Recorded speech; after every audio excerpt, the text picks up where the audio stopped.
we want to highlight two cases. One may send the religious freedom issue back to the Supreme Court. The other involves fighting for access to education funds for Jewish children with special needs. You hear about special needs funding in public schools, and you just assume that it would be available to a private school too. Or I guess, in fact, in this case, it is available in private school, but it's just not available to private religious schools.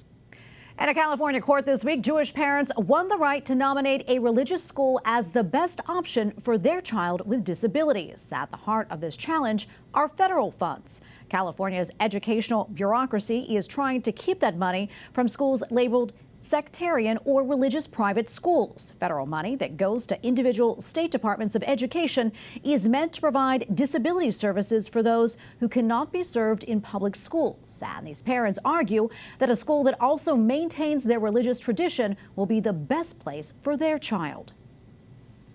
And Mark Rienzi, president of the Becket Fund for Religious Liberty, joins us now to unpack this week's decision. Mark, good to be with you.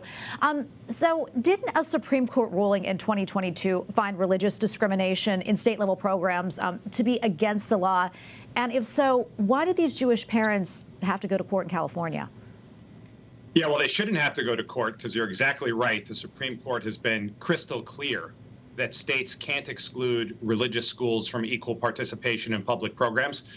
The unfortunate fact is that many state governments and some courts have been resistant to the clear requirements of the Constitution. And in this case, California, despite that clear constitutional law, had tried to exclude religious families of special needs kids from participating in a federal program.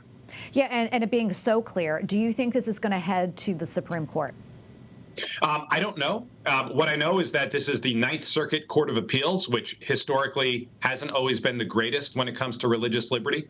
But it's the Ninth Circuit Court of Appeals, and the decision was made by 3 judges, one appointed by President Clinton, one appointed by President Obama, one appointed by President Trump. So not 3 people you'd normally think agree on everything. But they said squarely, this is unconstitutional. California can't do it. If California is smart, they'll just quit. I don't know if they're smart enough to quit. Yeah, Mark, I know there's another case that your firm is representing and defending some goat-herding nuns in the Diocese of Albany, New York. That was appealed to the Supreme Court this week. Many of our viewers are familiar with the Little Sisters of the Poor case and how they famously won protections from the Supreme Court 3 times from a mandate forcing them to pay for employee abortions. But they may not be familiar with this newest case. Tell us a little bit about that. Yeah, well, you remember the federal contraceptive mandate forcing employers to provide contraceptives, and that's the one that the Little Sisters had to fight in court for so long.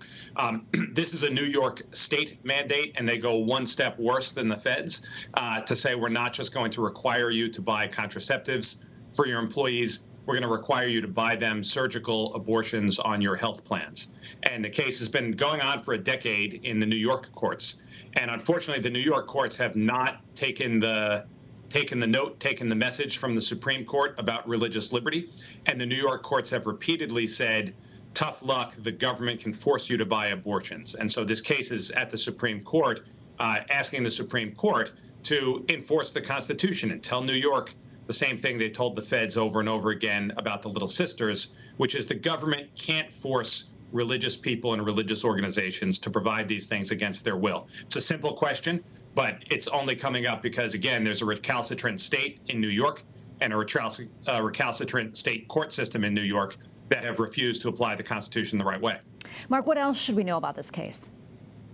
Well, it's been to the Supreme Court once before. So 3 years ago, when we had the Fulton case over Catholic Charities being able to do foster care and adoption work, this case was at the Supreme Court. 3 justices wanted to take it right then, but the majority ended up sending it back to ask the New York courts to try to get it right in light of the recent big wins for religious liberty at the Supreme Court.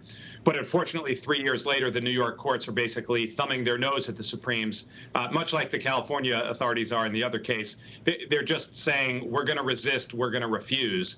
And so I think it's just really important for the Supreme Court to take cases like this and say, we meant what we said. You have to respect religious liberty. This is actually how we all get along in a diverse society, is the government respecting religious liberty. So I hope the Supremes will take the case and send the right message to New York that they're not allowed to do this. Mark, before I let you go, any final thoughts? Religious liberty remains supremely important. It will stay super important no matter who wins the election. This is a time of great division in the country, and it's a time when we need religion and we need our religious institutions, and therefore we need really strong protection for religious liberty. Absolutely. Mark, thank you so much for coming on and shaking this all out for us. We appreciate it. God bless. Thank you. You too.